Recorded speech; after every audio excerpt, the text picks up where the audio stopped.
Welcome back to my YouTube channel. ಎಲ್ಲರೂ ಹೋಗಿದ್ದೀರಾ, ಚೆನ್ನಾಗಿದ್ದೀರಾ ಅಂದ್ಕೊಂಡಿದ್ದೀನಿ. ಬೆಳಗ್ಗೆ ಮಾಡಿದ ವಿಡಿಯೋ ಅಪ್ಲೋಡ್ ಆಗಿಲ್ಲ, ಕಾರಣಾಂತರಗಳಿಂದ ಅಪ್ಲೋಡ್ ಮಾಡೋಕ್ಕಾಗಲಿಲ್ಲ. ಹಾಗಾಗಿ ಅದನ್ನು ಆದರೆ ಸಂಜೆ ಹಾಕ್ತೀನಿ, ಅಂದರೆ ಬೆಳಗ್ಗೆಗಾದರೂ ಅದು ಅಪ್ಲೋಡ್ ಮಾಡೇ ಮಾಡ್ತೀನಿ.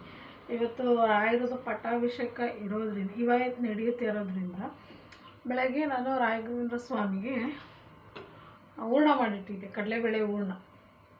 ಅದನ್ನು ಹೂರ್ಣ ಮಾಡಿ ಸ್ವಾಮಿಗೆ ಇಟ್ಟಾಯಿತು. ಈಗ ಮಿಕ್ಕಿದೆಯಲ್ಲ ಅದನ್ನು ಒಬ್ಬಟ್ಟು ಮಾಡೋಣ ಅಂತ ಮೈದಾ ಕಣಕ ಮಾಡೋಣ ಅಂತ ಅಂದ್ಕೊಂಡಿದ್ದೀನಿ.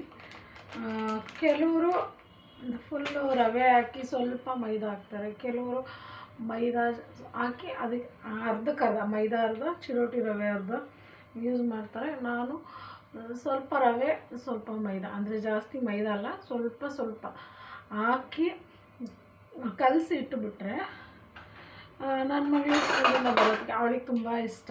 ಇದೆಲ್ಲ ಒಬ್ಬಟ್ಟು ಅಂದರೆ ಬಿಸಿ ಬಿಸಿ ಮಾಡಿಕೊಡ್ಬೇಕು ಅವಳಿಗೆ ತುಂಬ ಇಷ್ಟ ಆಗುತ್ತೆ. ಅದಕ್ಕೆ ಅವಳಿಗೆ ಮಾಡ್ಕೊಳ್ಳೋಣ ಅಂದ್ಬಿಟ್ಟು ನಮ್ಮನೆಯವರು ಅವರು ಬಿಸಿದಾಗ ಅಷ್ಟೇ ಒಂದು 2-3 ತಿಂತಾರೆ. 2 ಮಿನಿಮಮ್ ಅಂದರೆ 2 ಅಷ್ಟೇ. ನಮ್ಮನೇಲಿ ಸ್ವೀಟ್ ಅಷ್ಟಾಗಿ ಯಾರೂ ತಿನ್ನಲ್ಲ, ಖಾರ ಅಂದರೆ ಚಪ್ಪರಿಸ್ಕೊಂಡು ತಿಂತಾರೆ. ನಮಗೂ ಖಾರ ಇಷ್ಟ, ನನ್ನ ಮಗಳಿಗೂ ಖಾರ ಇಷ್ಟ. ಚಲ್ಲೋಗ್ಬಿಡ್ತಾರೆ. ಇಷ್ಟು ಹಾಕ್ಕೊಂಡಿದ್ದೀನಿ, ಯಾಕೆಂದರೆ ಸ್ವಲ್ಪನೇ ಇಟ್ಟಿರೋದ್ರಿಂದ ಸ್ವಲ್ಪ ಮಾಡಿಕೊಂಡ್ರೆ ಸಾಕು. ಮತ್ತು ನೆಕ್ಸ್ಟ್ ಮಂತ್ ಮಾಡಬೇಕು, ಏನಕ್ಕೆ ಯುಗಾದಿ ಬಂತಲ್ಲ, ಯುಗಾದಿಗೋಸ್ಕರ.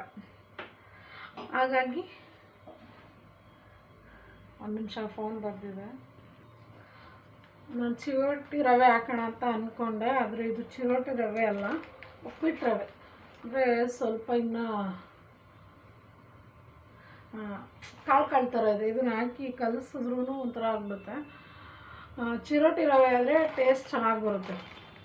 ನಾನು ಆಲ್ಮೋಸ್ಟ್ ಅದೇ ಥರ ಮಾಡೋದು, ಚಿರೋಟಿ ರವೆ ಹಾಕಿ ಮಾಡೋದು, ಚೆನ್ನಾಗಿರುತ್ತೆ. ಅದು ಟ್ರೈ ಮಾಡಿ, ಯಾರು ಟ್ರೈ ಮಾಡಿಲ್ಲ. ನಾವು ಊರ ಕಡೆ ಎಲ್ಲ ಮಾಡಲ್ಲ, ಚಿರೋಟಿ ರವೆ ಏನೂ ಯೂಸ್ ಮಾಡಲ್ಲ. ಅವ್ರೇನಿದ್ರು ಬರೀ ಮೈದಾ ಅಷ್ಟೇ ಕಲಿಸೋದು.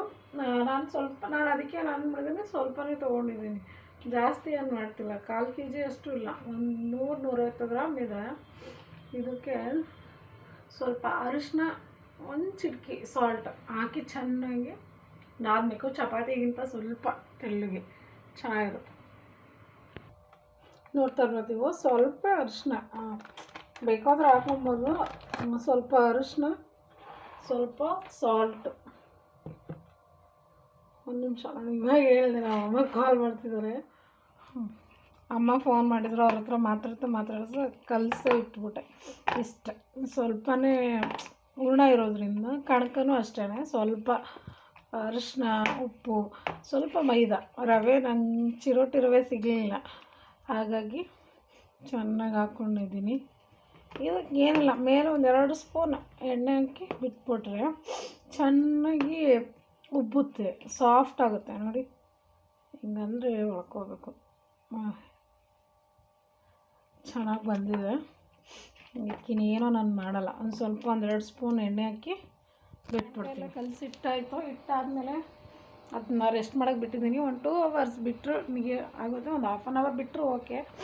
ನಾನು ಸ್ವಲ್ಪ ಚೆನ್ನಾಗಿ ಅಳ್ಕೊಳ್ಳಿ ಅಂತ ಇಟ್ಟಿದ್ದೀನಿ. ಕೆಲವರು ಕಡಲೆಬೇಳೆಗಿಂತ ಬೇಳೆಯಲ್ಲಿ ಮಾಡ್ತಾರೆ. ಇಲ್ಲಿ ಸಿಟಿ ಆಗಿರೋದ್ರಿಂದ ನಾನು ತುಂಬ ಜನ ಮನೆಗಳಲ್ಲಿ ನೋಡಿದ್ದೀನಿ, ಕಡಲೆಬೇಳೆಗಿಂತ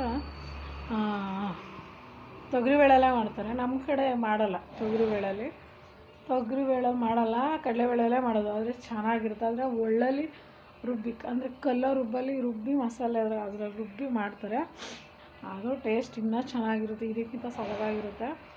ಇದು ಮಿಕ್ಸಿಲಲ್ಲ, ಕಾಳುಗಳು ಹಂಗಂಗೆ ಸಿಗುತ್ತೆ. ಅದು ಚೆನ್ನಾಗಿ ಸ್ಮ್ಯಾಶ್ ಮಾಡಿ ರುಬ್ಬಬೇಕು.